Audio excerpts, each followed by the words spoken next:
Hello viewers, మీ book తాయసానికి స్వాగతం. ఈరోజు నేను చేయబోతున్నది కసూరి మేథితో పప్పు.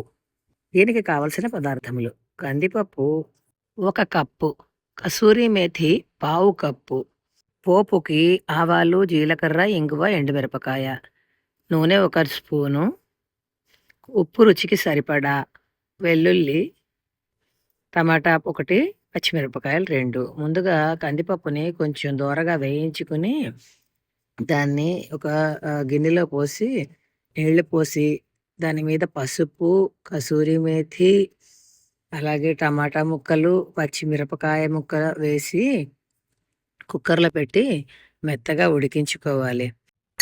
ఇంట్లో కందిపప్పు, ఈ కసూరి మేథి ఉంటే కనుక కూరలేమీ లేకపోయినా ఒక ఐటెంగా ఇది ప్రిపేర్ చేసుకోవచ్చండి. చాలా బాగుంటుంది ఇన్స్టెంట్‌గా.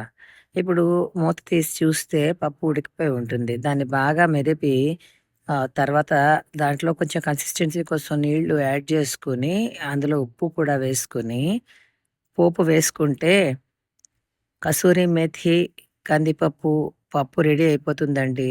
ఇది అన్నంలోకి, చపాతీలోకి కూడా బావుంటుంది. సీజన్ కానప్పుడు కూడా మెంతికూర పప్పు ఇలా చేసుకోవచ్చు.